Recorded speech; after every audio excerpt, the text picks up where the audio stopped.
Paul, how do you think today's race has gone? Excellent. Yeah, I think we all thought we'd get a few more pigeons home, but it's a very testing day. The east in the wind obviously hasn't helped. Pigeons have gone down the side and coming back into the wind. So, but if there's nearly 40 home now, if 40 can make it, then some of the others should make it. But they'll probably roll in the morning anyway.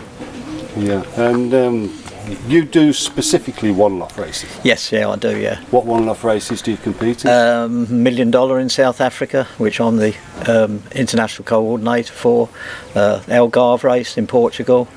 This race, Richard Elliott's race, Southern. Thailand I've been to.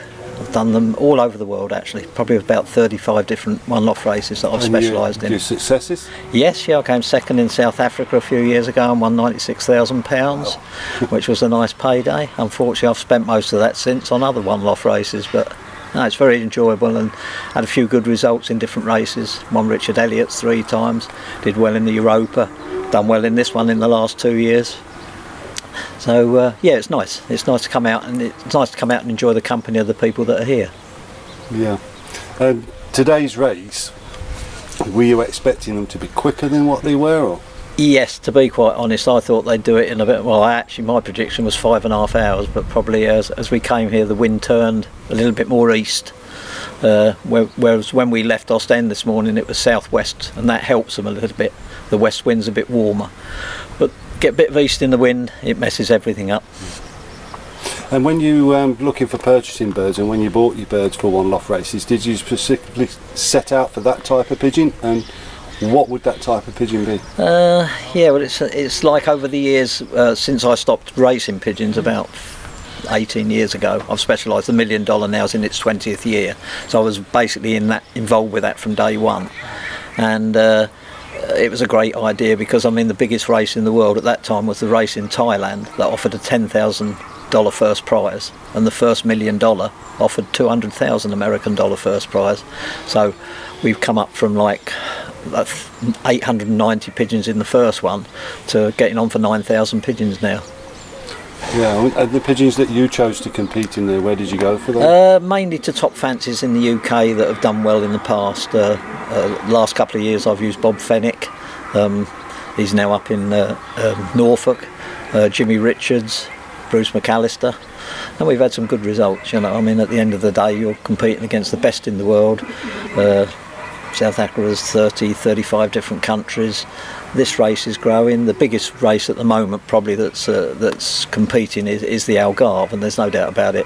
Rue's doing a great job with that, and he's got 4,300 pigeons this year, which is fantastic, from 2,800 last year, I think. So yeah. And does the system that they race the pigeons on make any difference, do you think? Yeah, everybody's going to race pigeons different anyway. I mean, the nice part with this race especially is, and let's say the Algarve, is that they don't have a deadline date for the final race. Although this one they have to race with the Fed, but the Algarve can go on their own. You know, they can if the weather's not right, like I believe it was last year. They had it the following weekend. Well, the unfortunate thing there is that then everybody's out there for a holiday, and they all missed it. Yeah, but I mean, the fanciers have to understand that it was a hurricane. Well, it was better. It was better for the pigeons. Yeah, of course it was. Yeah, at the end of the day, yeah. I mean, if they'd have let them go up in that weather, they'd have turned around and everybody would have been up in arms, and he wouldn't have got 4,300 pigeons this year for an entry fee.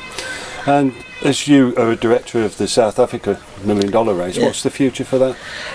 Well, it was a 5-year project originally. It's now in its 20th year. Been associated from day one. Love it. It's just great. It's the biggest race in the world. There's no doubt about it. My ambition is to win it. I've come 2nd, 6th, 10th. You know, but you want to win it, and. It's no good being second because nobody ever remembers anybody that's second.